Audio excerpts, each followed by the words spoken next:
France reaches its climax this week. Or if you're listening to our Sunday repeat, it reached its climax this afternoon. In the background, the US anti-doping agency charged the retired 7-time winner Lance Armstrong with using performance-enhancing drugs. Armstrong denies the allegations, but Bjarne Riis has admitted taking performance-enhancing drugs when he won the Tour in 1996, and Alberto Contador was stripped of his 2010 Tour win after failing a drug test. But cycling, we're told, has finally cleaned up its act. Britain's Bradley Wiggins, wearer of the yellow jersey for most of this year's Tour, has been infuriated by the assumption that as Tour leader he must be taking drugs. Here's loyal listener Paul Nicholson to continue the tale. If the Tour's being cleaned up, can that be proved statistically by showing that riders are on average slower than before? Wesley Stevenson's here, fresh from sitting for hours on end watching other people do all the hard work. No change there then, Wes. Yeah, thanks, Tim. But hey, aren't the Brits doing well? I mean, some are saying that this is a really boring tour, kind of because of that, because Sky are dominating, but we don't care, do we? But this may also be down to the race being cleaner than it was in the past. Well, let's hope so. Let's think about how we would compare this year's Tour with previous Tours. Well, yeah, we could look at speed. So if we were to look at the speed for climbing Alpe d'Huez, one of the toughest climbs on the Tour, you can see that in the late 1990s, this was being climbed in less than 38 minutes. In 2006, Frank Schleck did it in 40 minutes and 46 seconds. In 2008, it was 39 minutes and 30 seconds. And last year, it was climbed in 41 minutes and 21 seconds. So it's getting slower. But one of the problems we have is it doesn't feature in this year's race. But there's another problem, which is that a lot of things must impact the speed, the wind in particular, but also whether you're riding in someone's slipstream and the kind of riders you're trying to beat. Yeah, so there's another measure which might make a better comparison, according to Dr. Ross Tucker, who's with the Sports Science Institute at the University of Cape Town. What you need to do is you need to take into account the weight of the rider and figure out the power to weight ratio. So you're getting watts per kilogram of rider. Watts per kilogram, that's right. So using this figure, Dr. Tucker says you could see a marked difference between today and the bad old days when there were no tests for blood doping or drugs such as EPO. In the late 90s and the early 2000s, if you were going to be competitive and win the Tour de France, you had to be able to cycle at between 6.4 and 6.7 watts per kilogram at the end of a day's stage. What we are seeing now in the last 3 or 4 years is that the speed of the front of the peloton, the front of the race, men like Wiggins and Froome and Nibali who are winning this year's Tour, is about 10% down compared to that generation. So now the power output at the front is about 6 watts per kilogram. And that's significant because if anything, they should be getting faster because technology and bikes and training, everything's getting more scientific. But they're not. They're going slower.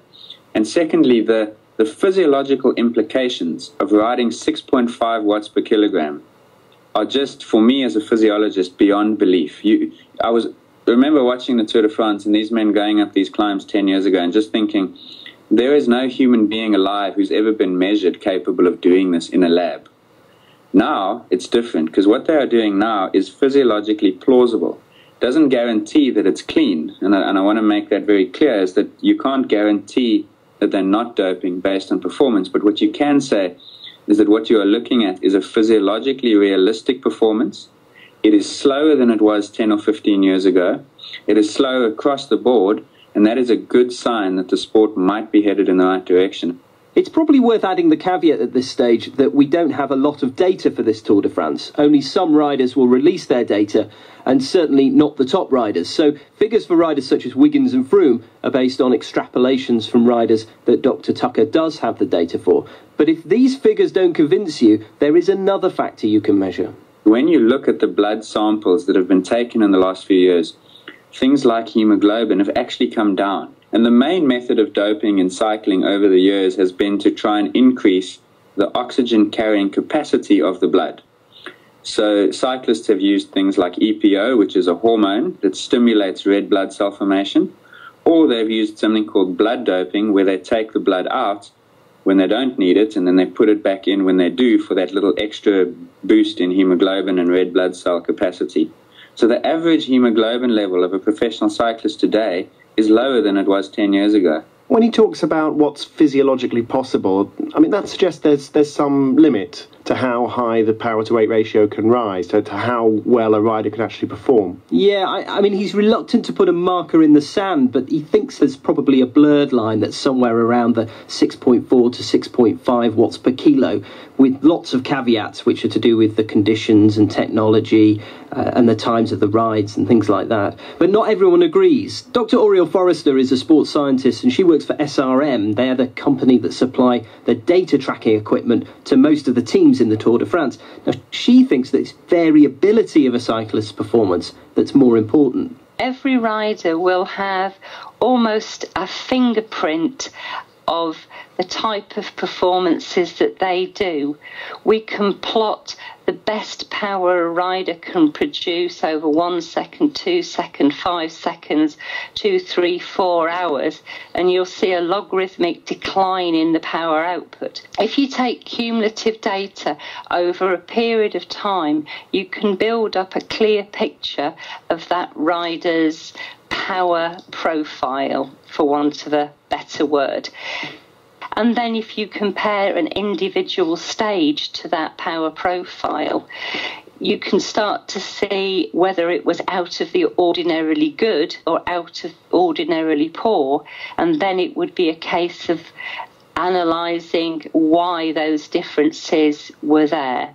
But again, this analysis is going to be difficult to do without the data. Yes, although we do have some data for Vincenzo Nibali, who is actually one of the top riders this year, and it's for only one stage of the race. That's stage 11. That went from Albertville to La Toussier, which includes 3 pretty stiff climbs. Dr. Forrester says there's nothing that raises suspicion in his data. 320 and 322 watts were the averages for the 2 earlier climbs. It's around 4.8 watts per kilo, whereas on the final climb of the day, 360 watts, so about 10% higher at 5.29 watts per kilo for the final climb of the day, which is the sort of figure you would expect from a rider like him, having already done 2 controlled climbs, to be able to pull out a bit more, but not a crazy amount more for the final climb. Because that's what we saw in the past, wasn't it? We saw maybe 2 normal climbs, as you might say, but then the last one was extraordinary.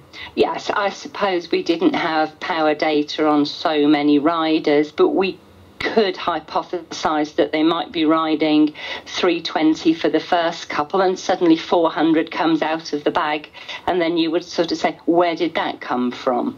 So maybe this is why some people think the tour is boring. It's because the riders are having to pace themselves, be more measured.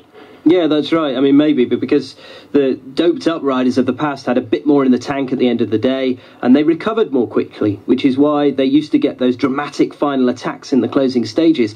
With less drug-taking in the sport, there may be less of that kind of last-minute drama. Well, thank you, Wes. Wesley